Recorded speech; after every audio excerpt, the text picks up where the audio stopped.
It gives me immense pleasure to kickstart the series where we are welcoming business leaders and also from HR and learning, eminent personalities coming to our office and speaking about building learning as a culture in organizations.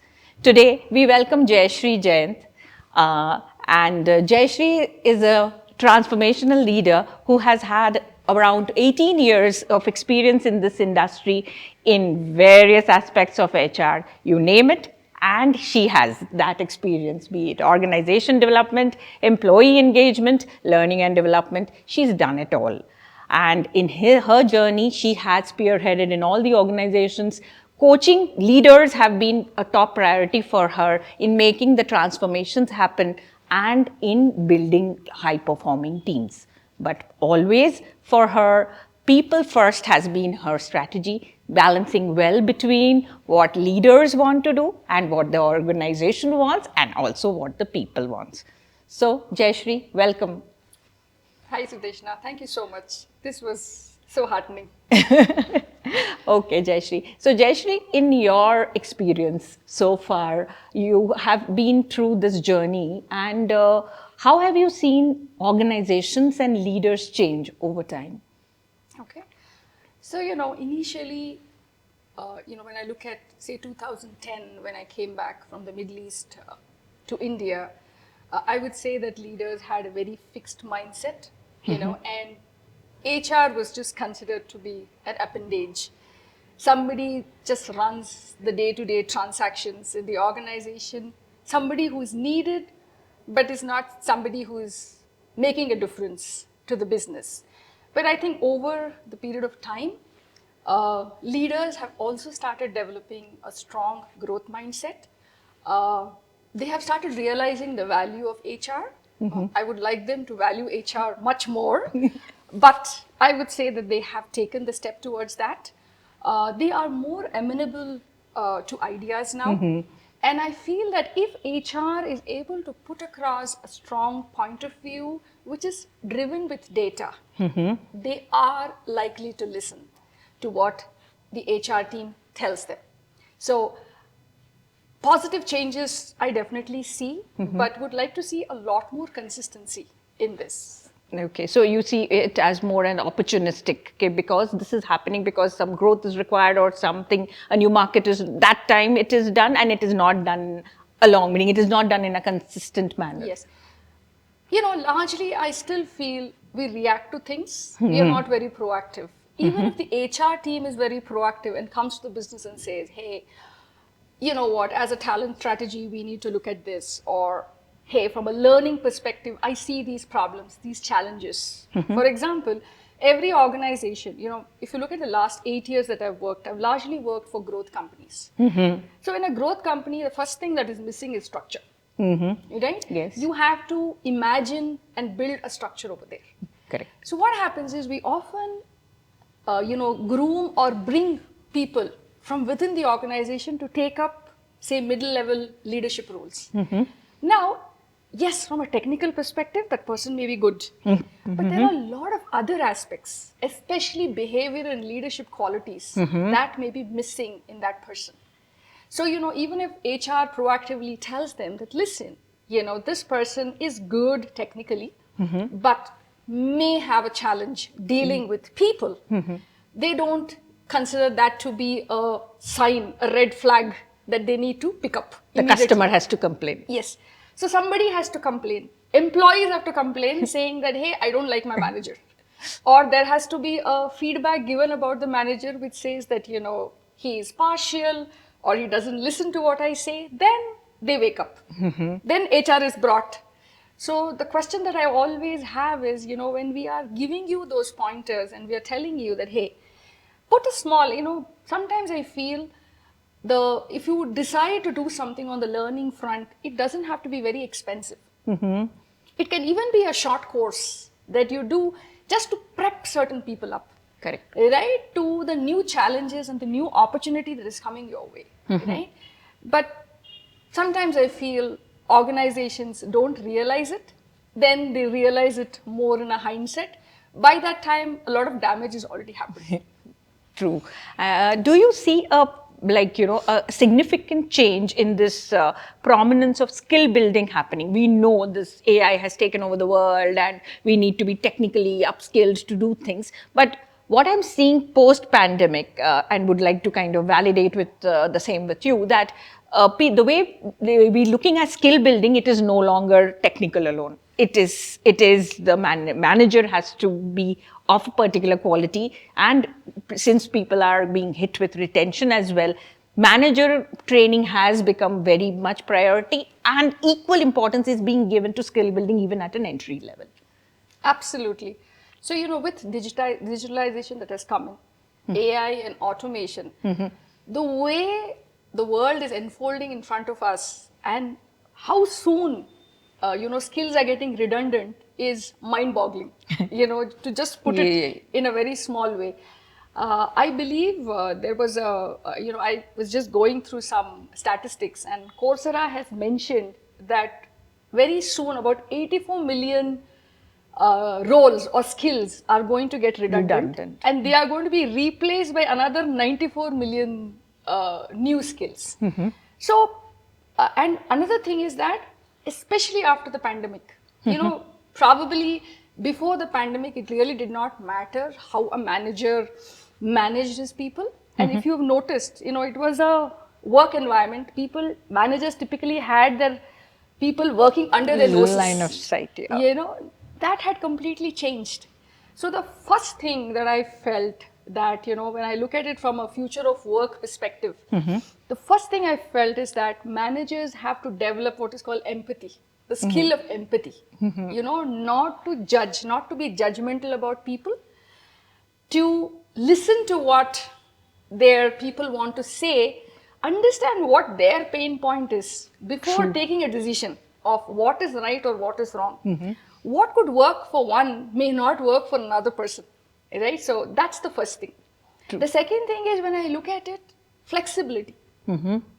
I feel managers are still caught, in that thing of how much of flexibility to give to employees, right?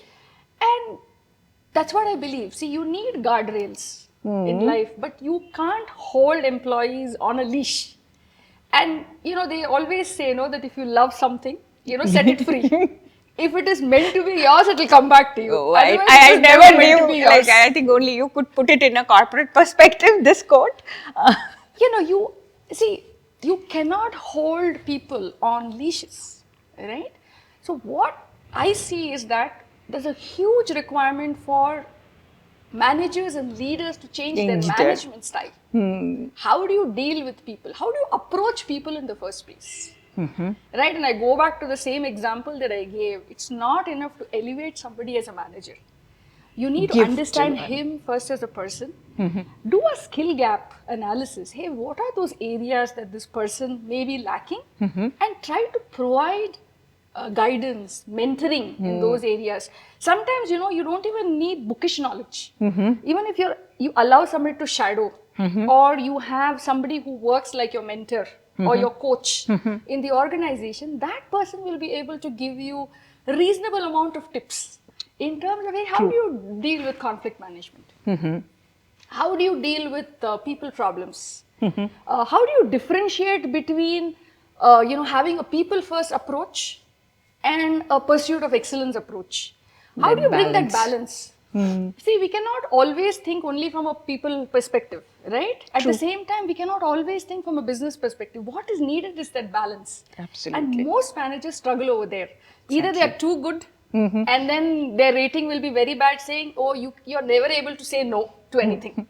So they get hit because of that. Or the absolute expert opposite culture side would be, hey, this fellow is a Hitler. Anything that it is very difficult to please this manager. Anything that I do is, never appreciated. So that's the kind of, feedback employees give about him, about that manager. So I feel, managers are the most unhappy lot today, if you ask me. The most misguided and misconstrued lot today. And I believe every organization needs to spend and invest in helping these people.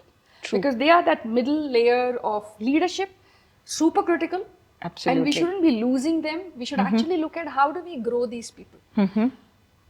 Especially after the pandemic, you know, the future of work skills have become super critical. True, true. Whether it is resilience, whether it is responsiveness. Today, you know, customer experience is become such an important thing. Right? Yeah. Thanks to AI and automation. Right? And they're becoming differentiators, right? they're becoming differentiators. Earlier, an engineer who's sitting and coding wouldn't have an idea what his end user is doing. Today, you have engineers getting into meetings with clients. Why? Because it is so important for that person to know, hey, who is my end user? Who is using my product finally? And what does that client feel about my product? True. Right? So, the way we are looking at problems today is changing, Sudeshna. And unless we equip, now suddenly you take a techie and tell him go and sit in front of the client, it's going to be tough for him because he is not known to communicate. He's only known to code and to problem solve. So we will have to look at, hey, what are some of the things, challenges that this person has, and help that person to make an impact with that client, with the customer. So, you know, when you look at future of work, you know, right from flexibility to resilience to responsiveness, you know, there are myriad of, you know, data-driven decisions, digitalization. These are all, you know, new, upcoming, you know, skills that are contributing to the needed. whole thing. Yes, yes. Technical skills are very important, no doubt about it. But unless you're going to have the right behavioral skills or the right leadership skills, it is very difficult for people to scale in the organization. Being a training company, we've always seen that, like, you know, at one point of time, people who were sent to the class, they didn't have a clue why they were there. So do you see a change from there, that people also feel that they require a softer skill? How to manage people is becoming a critical or differentiator, and how do you think leaders are coping up to that? So definitely I feel that, you know, managers and young leaders are now coming forward. They themselves are asking for some of these things, saying, hey, I think I need to know, and they come to HR for guidance, for support, for, you know, hey, how do I manage this situation before it becomes an escalation with a particular employee. So I do see that. If you're asking me, hey, how are leaders managing that? See, today, if you ask me, as an organization, most organizations are facilitating a lot of online programs, you know, using technology. For example, it could be a Plural site, it could be a Udemy, where people at their own flexibility, own space, they can pick up things that are suitable for them. But I feel what is missing is that it's not brought in together, you know, because I always believe, see, you can have a learning culture, but your learning culture to me has to satisfy three things. One is the business objective. Second is what do people aspire for? And third, have it integrated with the vision, mission, and values of the organization. All these three things are super important. What happens is that things often happen in bits and pieces. The standalone stuff is not you desirable. largely see that, especially, you know, maybe in established organizations where, you know, you have an yearly L&D program happening, you know, there is, you know, sufficient funds being allocated, or you have somebody dedicated to run L&D programs. This may be happening on a regular basis. But when you look at the younger organizations, mid-sized organizations, the startups of the world, you know, it's a lean and mean organization. Every department is very lean and mean, very few people. And you have to roll up your sleeves and do everything. You know, just spread your hands and, you know, just swim keep and not sink. Just keep everything afloat. So it kind of gets very difficult, you know. So even if HR is, let us say, being very, very proactive and giving indications, a lot of aspects could actually prevent things you know, from moving to the next level. So it generally needs a kind of an emergency kind of a situation before, you know, the business takes cognizance and says, okay, let's do something about this. That is something that I see. Ideally, I feel you want to build a learning Culture. then, it should be tied to your goals. It should be tied to your performance and OKRs. Absolutely. That would be the best way to create. And I would want leaders to emulate learning. Correct. How many of our leaders actually go, attend programs or learn something, and how much of that learning disseminates from the top to people down? Them role modeling, you feel, will make a huge difference. It will make a huge difference. We don't have that. So it's more, some technical thingy that I have to learn. People are getting into it. People learn something. But when I look at the future of work, or when I look at things like conflict management, or, building organization capability or strategic orientation, people have to move into that role, and then they have to figure out. What is it? Yes.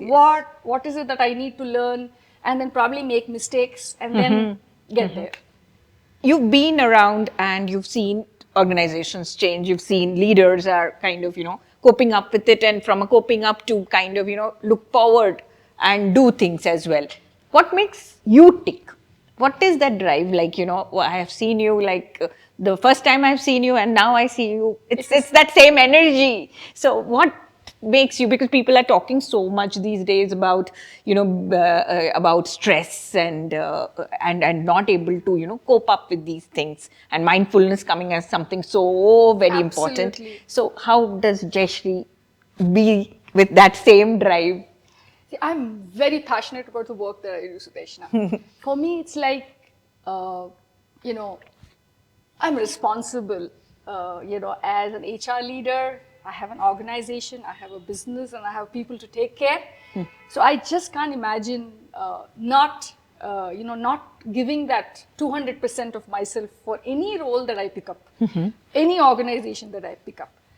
What something that I do over and above, if I have to think, yes, I constantly keep myself abreast with what is going on in the market.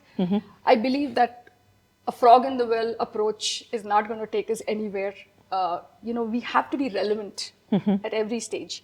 Remember one thing, today, if you look at your entire workforce, we are moving away from the baby boomers. It's all your millennials and your Gen Z, and these are the kind of people.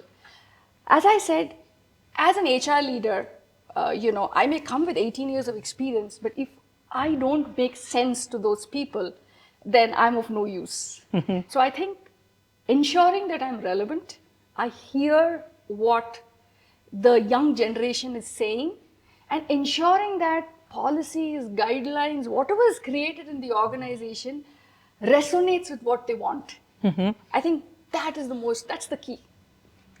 And hearing them out, instead of having this top-down approach, hey, we are the management, we say things, get it going. Trying to hear, it's not just an annual engagement survey. In Usher itself, I have run several surveys to understand how is this hybrid model of work happening. What is the kind of stress people are going through? Are you experiencing burnout? So these are questions. How do you want your leave policy to be? And we've got feedback from them. Based on that feedback, I've gone ahead, revamped, looked at how, the hybrid model of working needs to happen. How many days make sense in the organization? Similarly, giving a flexible leave policy to people so that people are happy taking leave. At the same time, the organization doesn't feel, we went overboard and did something for people. So, just helping that. Again, I don't meditate, but I do spend a lot of time, in isolation and seclusion. I work out very regularly. So if there are other things that I feel I need to focus on, I think it's my own health and well-being. And I stay away from noise as much as possible, So these are some of the things that I have tried to do to ensure that, I'm always upbeat and ready to take the next challenge. Wow, as usual. And what would be the advice you would like to give to, I would not say only HR, but to business leaders of tomorrow to get their balance of, business excellence with people, people being priority as well? See, times have changed. And with times, we also have to change. We have to stop talking about things like, when we came to work, we didn't have a problem coming to work at 9 o'clock. Why is that youngster over there having a problem coming to work at 9 o'clock? It is irrelevant. After COVID, the way businesses are run or the way people look at jobs has changed. What meant to us in a job is no longer relevant to a youngster who is 22 or 23 and who is joining the workforce. But let's face it, your workforce is going to only have these young people. So if you're going to be very rigid in your thought process, that, this is the way it should be, then, you are actually creating more obstacles. So, have a more, have a growth mindset. That's what I would request all business leaders to have. And take adequate partnership from HR. That's another request to all business leaders. I think there's a lot of, there's a lot they can that see you can a lot learn more. from collaboration, right? True. Isolation, there's only that much that you can do. But once you collaborate, once you get together, you brainstorm, and you think, hey, this is a problem, let's solve it together. A lot of things happen. It's like magic.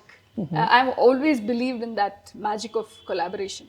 So I think having a growth mindset, being open to change, there is nothing more constant than change. The faster we see, what happens is most of the time when change happens, we're resistant to change. That itself is stressful. Let go. Take that new wave of new thinking, and believe me, if you're able to brave that storm and be a survivor, then believe me, you're relevant. That's it. And that is what I would like from all business leaders and from HR people. HR, I feel, we really need to be true business partners. I still see that we have a very rudimentary way of doing things. Our thinking is very archaic. We keep blaming the business many times, but I believe that our thinking needs to change. There's no point always pointing the other side. We have to do some introspection. See, where are we going wrong? Like I always say in talent acquisition, you can have X number of positions, and if you want the whole year, you can spend and you can fill those positions. But if the business wants that particular position to be filled in 3 months, then that should be your goal, right? And that is when the business will say, oh man, the HR team, the talent acquisition team has been so wonderful, has gone all out, given us the people that we want. So if you want that seat on the table, you need to prove yourself as well. True. So that is my advice to the HR folks, is that we need to reskill, we need to innovate and upgrade our skills. Upgradation of skills is not just for the people outside, it's as much for us. And if you are in the tech world or whichever world, you could be from pharmacy, you could be from logistics, you could be from the tech world, it's very important for you to know your product. Understand, have a good knowledge about the product, so that it helps you think more deeply. True. And when you give decisions or when you give insights, those insights are not on the top or superficial. They really make sense, and your business leaders will definitely sit up and take notice of that. Okay. Yeah. Thank you so much, Jayashree. So, future of work. What is the message today we received? Be open to change, be open to learning, and be ready to accept how the things are going on, and take care of yourself, and then you can take care of everybody around you. Thank you so much. Thank you.